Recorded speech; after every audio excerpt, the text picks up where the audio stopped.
Welcome to the third and final video on trust.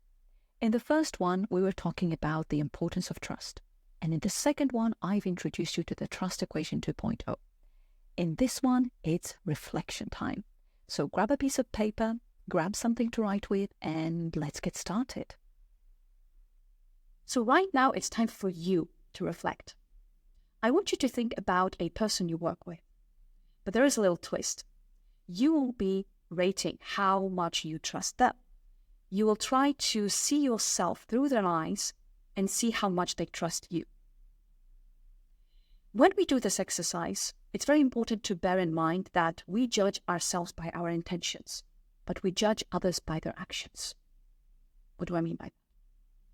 Imagine that you are running late because guess what? You overslept and then you were stuck in a traffic jam. And also, you had forgotten something at your place, so you had to go back to get it.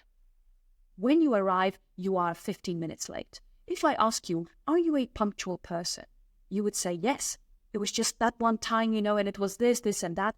But to me, I judge you by your actions, not by your intentions. The fact that you wanted to be on time, I don't really care about. I care about the result, which is you were not there on time, which means, in my eyes, you're not punctual.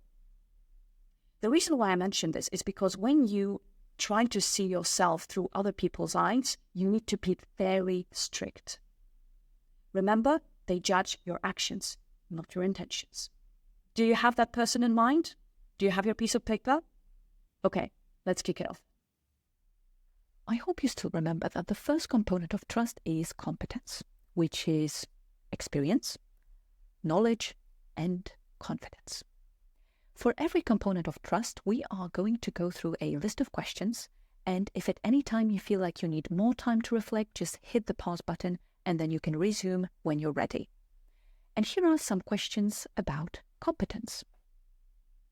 Do you have the relevant knowledge and experience in the field that the person is working with? Are you willingly sharing your experience with the person? Do you give them advice? Do you try to mentor them, coach them, guide them? When you are demonstrating your knowledge and experience, were you humble? Were you offering advice? Or maybe could they interpret this as you being cocky, looking down on them? So if you've said yes to all of the questions, you are developing people, but you are not being cocky, and you have the right knowledge, and you have the relevant experience, you can give yourself a high score on competence. Let's move on to the second component, consistency. Again, look at some of the past interactions you've had with the person, ideally recent ones.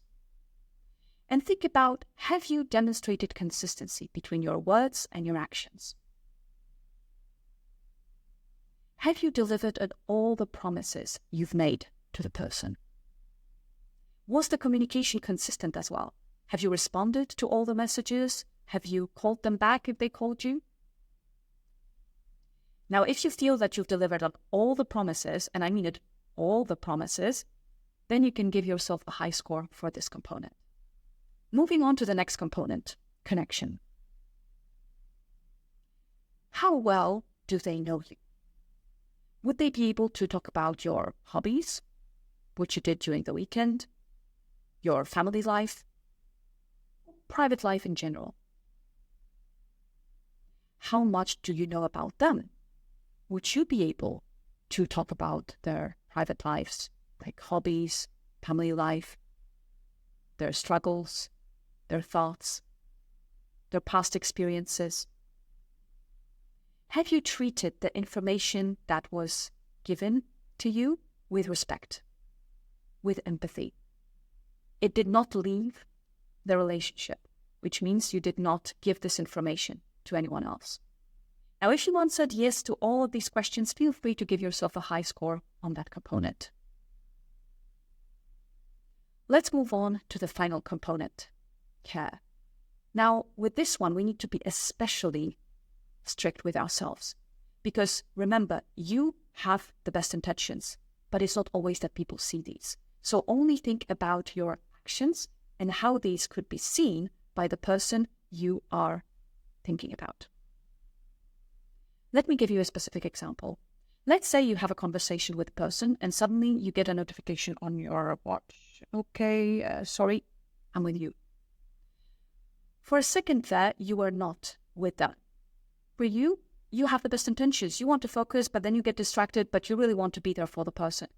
But remember, they only see the action of you not caring about them enough to listen, and you care about your notification. Think about the conversations you've had with them. Were you really there? Think about some of the ways in which you were supporting them. How would they see these actions? If you've answered yes to all of my questions, which means you always demonstrate to the person that you care about them and not about yourself, then feel free to give yourself a low score for this one. Because remember, for this one, 1 is the best and 10 is, well, lots of potential for improvement. So what is the level of trust between you and the person? Have another look at the trust equation. Which component brought the score down? What could you do to improve the level of trust between you and the person you thought about? So this was the Trust Equation 2.0. I hope you find that this is a useful model that you can use to rate the level of trust between your team members, but also your stakeholders and your peers. Now, once you've calculated that score, always think, what can I do to improve the level of trust between me and the